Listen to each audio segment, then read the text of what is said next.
Star vs. the Forces of Evil belongs to Daron Nefcy, Disney Channel, and all other people associated with its creation. Please support Star vs. the Forces of Evil and go buy the Magical Book of Spells. Hello everybody, this is Raspberry Barrel, and today we are reading the chapter of Cresenta the Eager, the 8th chapter in the Star vs. the Forces of Evil Magic Book of Spells.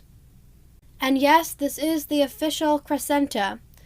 As I said in the last video, there are many different fan, OCs, fan queens that are named Cresenta that are not this one. And there's a couple different fan names for this princess, such as Usagina and Selena. And a lot of people, when they see this, they're like, that's not Cresenta, that's Usagia. But this is the official Cresenta. Okay? Okay. So, Cresenta is the second daughter of Festivia and the younger sister of Dirhenia the Heaped. And she did replace Dirhenia when Dirhenia proved to be unfit to be future queen. We will be dividing this chapter into 3 different parts because, in my opinion, this has to be one of the longest chapters ever. So, let us begin. Cresenta the Eager. When the one before her proved unfit, Cresenta the Eager took the role, along with her gal pal Emily, kept the monsters under human control. Welcome to the era of bunnies.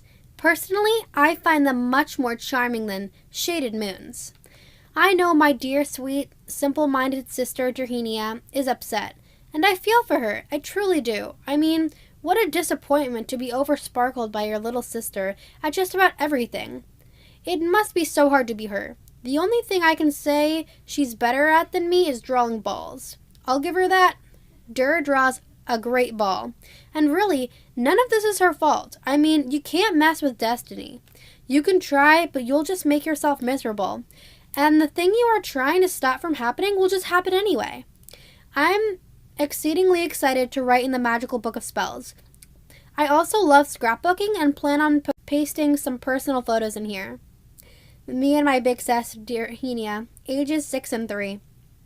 I knew it must be my destiny to become queen the moment I snuck into my sister Dear's room and took her wand. It transformed into this beautiful, perfect little object you're looking at now, much lovelier than her ball wand. It's very special.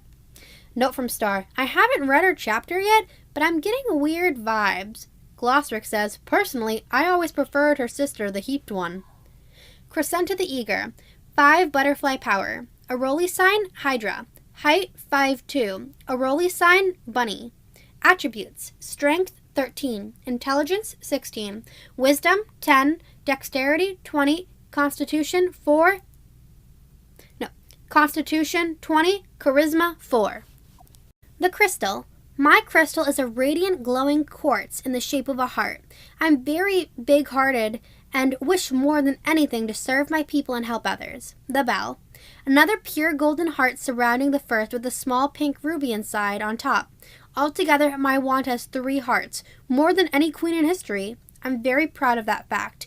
Not to brag, but it is a tremendous accomplishment to have 3 hearts. The wings. Glowing, graceful swan feathers. Some have said I'm very grateful, which must be why my wand has taken this form. The bow. A remarkably different quality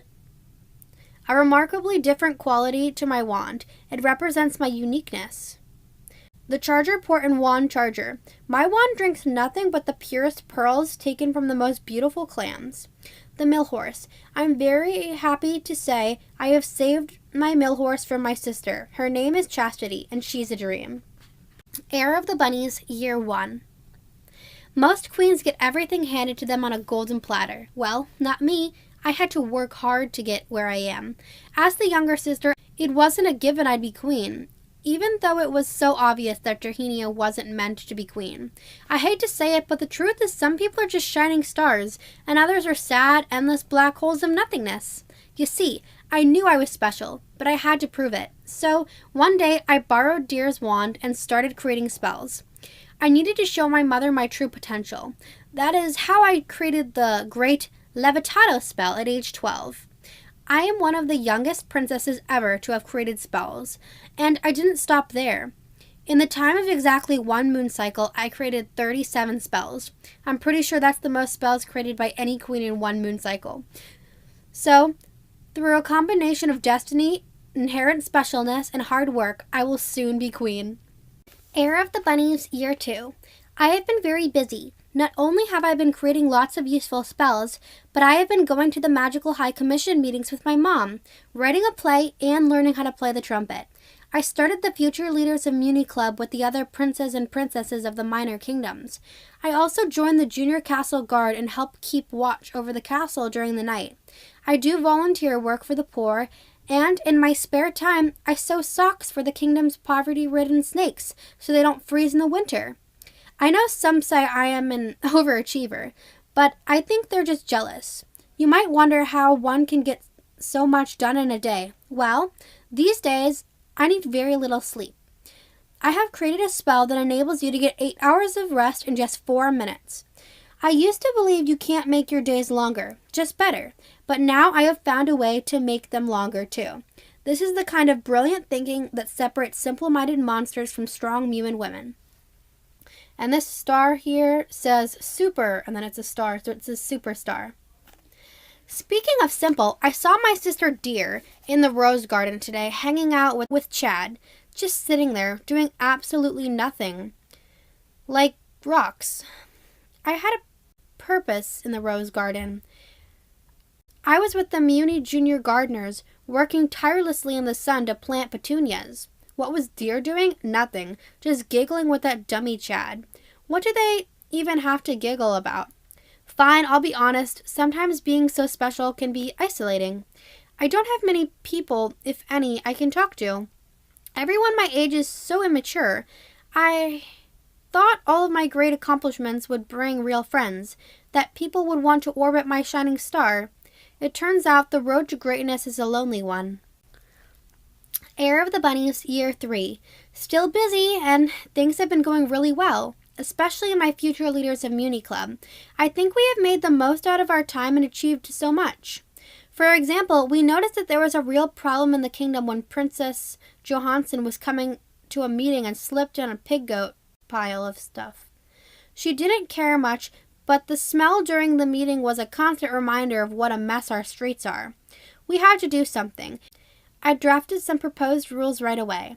The other future leaders got involved and had great suggestions, especially Princess Kelpbottom. She's a big believer in ethics, and we've been having some intelligent conversations. All in all, we created 110 public conduct rules for the citizens of Muni to abide by. Me and the future leaders of Muni Club. For example, all pig goats in an open space must wear diapers. All Raven Scouts must fly at least 7 feet off the ground to avoid flying into anyone. If you spit on the streets, you will be thrown in jail, etc. I was hoping my mother would help me implement them, but she thought they were not fun. So I took it upon myself, pasted the rules around the kingdom, and got my fellow members of the Junior Castle Guard to help me patrol the streets. At first, the rules were quite despised. It amazes me how ungrateful people can be when you are trying to help them. But over time, and with all the rule breakers locked up in the castle dungeon, people started following the rules. The streets were a much safer and, more importantly, cleaner place, and the citizens of Muni mostly appreciated it.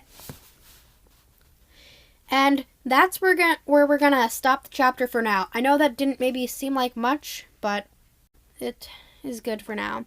So, so far in the chapter, maybe you get a little bit of an idea about what Cresenta's personality is like. She really thinks she's so great and talks down about Deer a lot, but it seems like she still loves her sister, and it turns out Cresenta is kind of lonely. She doesn't really have any friends, and she might be a little jealous of Drahenia. When you look at her card and it says Charisma is 4, I was really surprised about that because I was like, whoa, with all these pictures of her and her ballerina getup with hearts everywhere, I would think that her Charisma would be much higher, but it's only a 4. She has these crazy spells. She's very obsessed about being the best of the best. Glossric adds that he liked Durhenia more than Cresenta is. And then about all her rules, you can see she's obviously a rule kind of girl. Maybe she didn't like her mom much because her mom is just party girl kind of ruler. You can do anything, just relax. While Crescenta's like, here are the rules, please follow them. And when she said she was making sweaters for the kingdom's poverty-ridden snakes so they wouldn't freeze in the winter, I was like, whoa. I guess she cares a lot about animals, even the little snakes. So, yeah, the beginning of this chapter is very interesting. That's where we're going to end it for now. So, thanks for listening, everyone. Star vs. the Forces of Evil belongs to Daron Nefcy, Disney Channel, and all other people associated with its creation. Please support Star vs. the Forces of Evil and go buy the Magical Book of Spells. Thanks!